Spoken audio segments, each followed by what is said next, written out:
The number on the scale isn't telling you the whole story.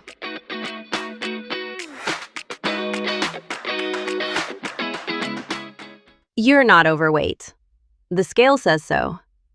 Your doctors never flagged a thing, but you catch yourself sideways in a mirror and something doesn't add up. Soft where you expected firm. And then 3 hours after lunch, the engine cuts out. Brain fog. The reach for something sweet. Here's the strange part. Both of those things, the mirror and the crash, might be coming from exactly the same place.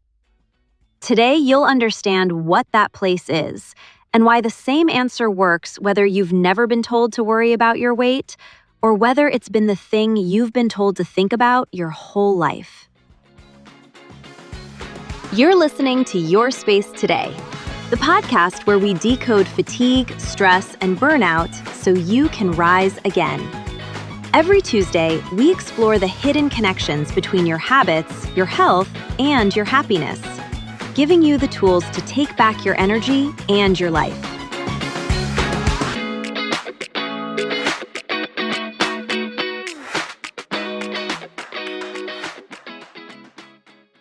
Picture Elena, 39, a logistics coordinator, 3 spin classes a week, a rice bowl at her desk most days, the kind loaded with different toppings that she thinks of as one of the better choices she makes. She steps on the scale Tuesday morning. Same number as last year. She should feel good about that. Instead, she catches her reflection in the hallway mirror on her way out, turned slightly sideways, the way you do when you're checking, and something about it doesn't match the number she just saw. Soft, where she'd expect firmness. She's tried explaining it away. Bad lighting, a long day, being too hard on herself. But it keeps happening, in different mirrors, on different days. And there's the other thing. Around 3 in the afternoon, the wheels come off. Energy disappears. She reaches for a coffee or something sweet. She's been putting it down to stress, to not sleeping well enough. But this crash has been as stubborn and reliable as the mirror. Elena came across a term for the mirror side of this, skinny fat, and reading about it felt uncomfortably familiar. She'd assumed that applied to people who didn't exercise, who lived on takeout, not someone who shows up to spin class and always picks the healthy option without being asked. Elena isn't lazy. She's doing what she's been told works. But the scale has been telling a story that isn't quite true. It's been measuring her total weight, and total weight has no idea what's actually inside it. Here's the first thing worth knowing. A body can be a completely normal weight and still be carrying a meaningful amount of excess fat, often wrapped around the organs rather than sitting visibly under the skin, alongside surprisingly little muscle. Doctors call this normal weight obesity. Most people call it skinny fat. Research suggests it affects a genuinely large number of adults who've never been told to worry about their weight at all. But before we go any further, it's worth saying something plainly, because this episode isn't only about Elena. The same composition problem, too little muscle relative to fat, particularly the fat stored deep around the organs, appears at higher body weights too. In fact, it often shows up there first and more forcefully. Researchers call it sarcopenic obesity, excess fat alongside reduced muscle mass that develops when weight has been higher for years, when activity has been low, and when the body has been running the same muscle-depleting cycle for longer. The biology is identical to what Elena is dealing with. The intervention is the same. This episode is about a composition imbalance that affects a significant portion of adults at every weight, not just those who look fine from the outside. In a few minutes, you'll understand why cardio and calorie cutting often leave this problem completely untouched, and why Elena's afternoon crash and the mirror moment aren't two separate problems at all. But here's where it gets genuinely interesting, because the reason has more to do with what your body is built of than what it weighs. Here's the part that explains both Elena's mirror and her 4 p.m. wall. Your weight is made of two very different things: muscle and fat. A scale adds them together and hands you one number, the way a delivery truck might report its total cargo weight without telling you whether it's carrying bricks or pillows. Same number, completely different cargo. Muscle is metabolically expensive tissue. It burns energy even while you're sitting still, and it gives a body its shape and functional strength. Think of it as your body's daily overhead cost. The more you carry, the more the system spends just existing. When you don't give your muscles a reason to stay, your body slowly lets some of them go. The result, over years, is a quiet swap: muscle for fat, that the scale never registers because the total stays roughly the same. Why the body consumes muscle rather than fat during a caloric deficit? This is the part that surprises most people, and getting it right changes everything. When the body is running on less than it needs, from a caloric deficit or from sustained cardio without adequate protein, the same metabolic mechanisms that govern starvation physiology apply, scaled to the degree of the deficit. It needs a steady supply of glucose. The brain, above everything else, requires a constant feed of it. And here's the biological tension. Fat, despite being energy-dense, cannot be directly converted into glucose. Fat releases fatty acids, which muscles can burn for energy, but they cannot be turned into glucose to keep the brain running. Muscle protein, by contrast, can. Through a process called gluconeogenesis, the body breaks down muscle fibers, strips the amino acids from them, and converts those amino acids into glucose. Fat stores have their own stubborn biology. Releasing stored fat requires a specific hormonal environment: low insulin, elevated catecholamines, and even then, the process is slow. Visceral fat, in particular, is resistant to rapid mobilization during moderate exercise. Research has established that during cardio at the intensities most people actually sustain, much of the fat being burned comes from intramuscular fat, tiny reserves stored inside muscle cells themselves, rather than from the deep fat stores wrapped around the organs. The adipose tissue sitting visibly under the skin or around the organs does get released over time, but the body treats it as a long-term reserve, not a first response fuel. The result of repeated cycles of cardio plus caloric restriction without resistance training: muscle shrinks. The fat stores are defended. Total weight may drop, but the composition underneath shifts in the wrong direction. Researchers have confirmed this repeatedly. A meaningful share of weight lost through calorie restriction alone comes from lean mass rather than fat, and that ratio improves substantially when resistance training is added. The visceral fat problem and how it connects to your afternoons. Where that fat ends up stored matters. Fat wrapped around the organs, visceral fat, doesn't behave like the fat sitting under your skin. Research conducted in people with significant visceral fat accumulation has found it releases inflammatory molecules directly into the portal blood supply that feeds the liver, at concentrations higher than what reaches general circulation, indicating a direct pathway by which excess visceral fat can reach the liver's blood sugar control center. The liver, which regulates blood sugar, gets hit first and hardest. That's a key reason visceral fat is so specifically tied to insulin resistance. It's not just creating systemic inflammation, it's bathing the blood sugar control center in it. And this is where the mirror and the crash connect. When Elena eats her rice bowl at lunch, Healthy as it is, everything mixed together means the carbohydrates all arrive at once. Blood sugar rises rapidly. The pancreas releases insulin to move glucose into cells. But muscle is one of the body's primary glucose consumers. Less muscle means less capacity to absorb that spike. The pancreas has to work harder.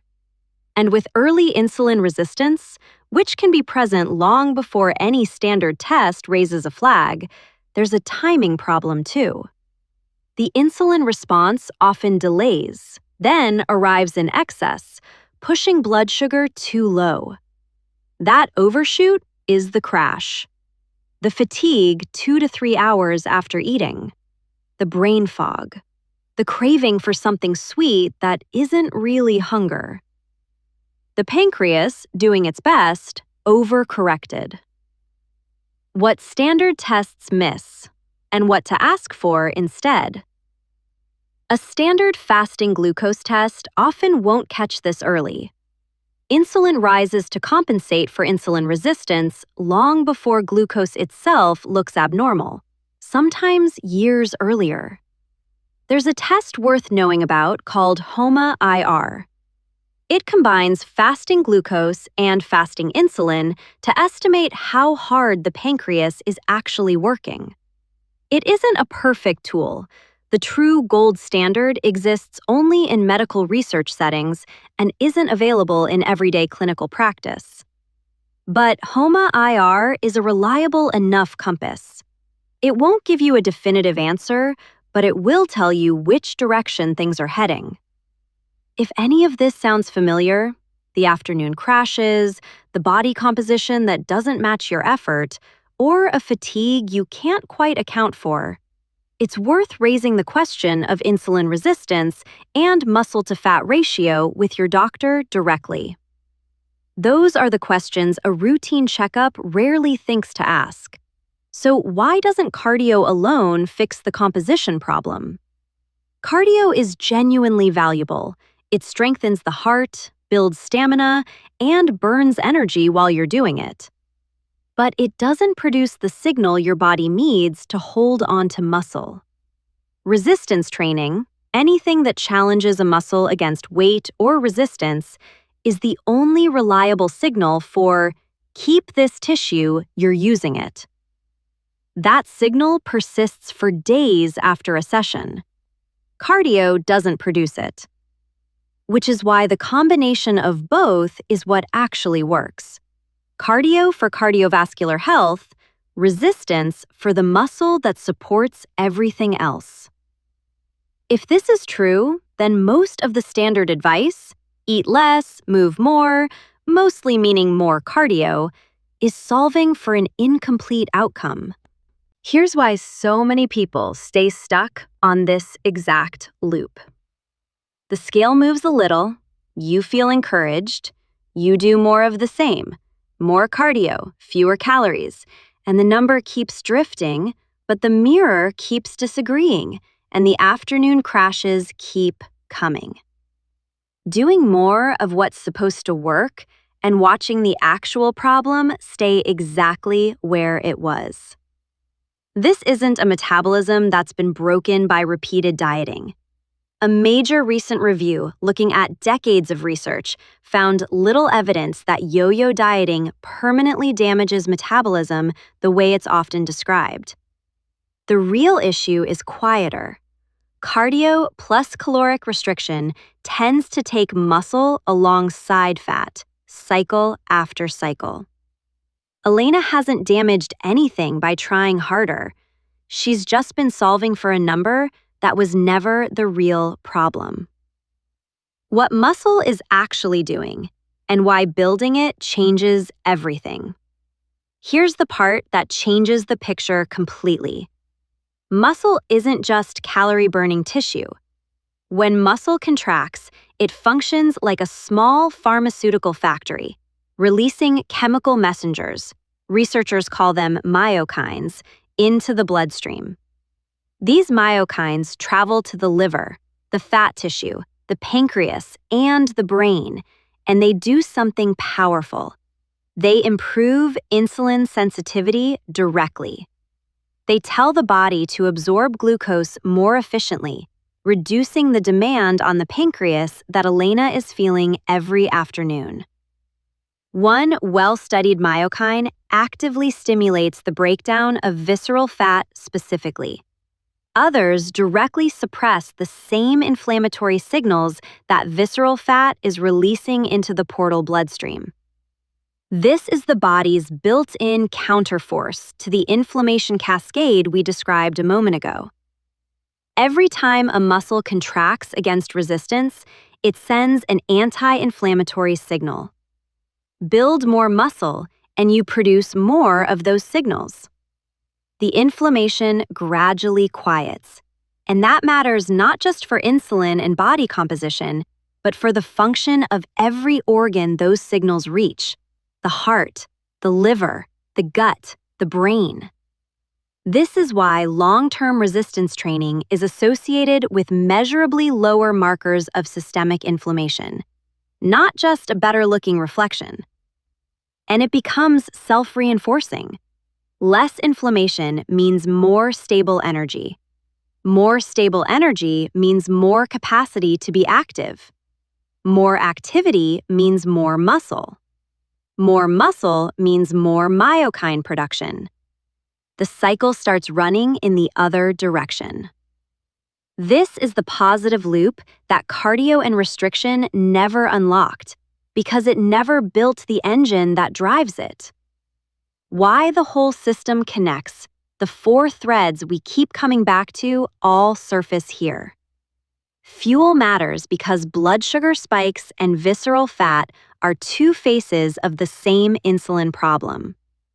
Movement matters because resistance training is the signal that builds muscle and triggers the myokine cascade, while cardio serves cardiovascular health and stamina. And the two together do what neither does alone. Mind plays a role in an unexpected place. Many people, especially women, avoid weights out of a fear of bulking, when the evidence points in the opposite direction. Resistance training at accessible intensities reshapes the body without dramatic size increases. And rhythm, meaning sleep, is when most muscle repair and recovery actually happens. A missed recovery window quietly undermines even a well-constructed training week. These connections run deeper than most people realize, and if you want to explore how they interact in your own situation, there's a link below. So in a moment, here's exactly what to add, not take away, to start shifting this. The real question isn't how to weigh less, it's how to rebuild the engine underneath. Let's walk through this step by step, because the change that matters most is an addition, not another restriction. Start where you actually are. If you're not yet at that point, movement should always be introduced gradually. A daily walk after a meal, perhaps wearing light wrist or ankle weights, or doing the same while tidying or cooking at home, is a solid first step toward slowly building up to more structured exertion. We cover the full journey from sedentary to active in The Sitting Disease, Why Your Body Forgot How to Move, and From Detective to Architect, Building Your Movement Foundation Without Breaking Your Body. Both available at www.yourspace.today or in the playlist. The core shift. If cardio is already part of your week, keep it and add resistance work alongside it. Bodyweight exercises, resistance bands, anything that asks a muscle to push against something twice a week is enough to begin. Squats against a wall, push-ups on your knees, a resistance band looped around a door frame. The specific exercise matters far less than the consistent signal. This muscle is needed. Don't let it go. That's the message your body has not been receiving. Alongside this, protein. A palm-sized portion of protein at most meals, roughly 20 to 30 grams depending on the source, gives your muscles the raw material they need to rebuild. And here's why it also matters for the afternoon crash. Putting vegetables and protein on the plate first and leaving carbohydrates until last slows the rate at which glucose enters the bloodstream. A slower rise means the pancreas doesn't have to sprint. It doesn't overshoot. Blood sugar comes back down gradually. Same plate, different order, different afternoon. The protein and the resistance work are doing one job together, giving the body both the signal and the material to start rebuilding the tissue it's been quietly losing. And as that muscle grows, the myokines it releases begin reducing the inflammation that's been running in the background. The two reinforce each other. This works wherever you're starting from. The body's response to these two inputs doesn't change based on starting weight. Try this week. Add 20 minutes of simple resistance work to your routine, on top of any cardio you're already doing. At your next main meal, eat vegetables and protein first and leave the carbohydrates until last. Notice how your energy holds in the afternoon, not just what the scale reads at the end of the week. Elena didn't quit her spin classes. She just stopped making them the only thing she did. She added 2 short resistance sessions each week and started eating vegetables and protein first at dinner, leaving the carbohydrates until last. The scale barely moved. The afternoon crash got quieter. The mirror started agreeing. If you recognize that picture, in yourself or in someone doing everything right and still feeling stuck, the answer isn't more cardio. It's a different kind of effort, aimed at the part of this that cardio alone was never going to reach.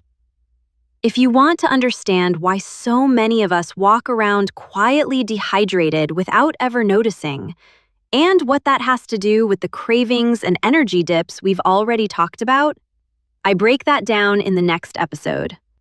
Thank you for listening. Take care of yourself. You deserve it. Your Space Today is published every Tuesday at 6 p.m. For detailed information, disclaimers, scientific references, visit the links below this podcast. This podcast is for educational purposes only and does not constitute medical advice, diagnosis, or treatment. Always consult with your healthcare provider regarding any health concerns.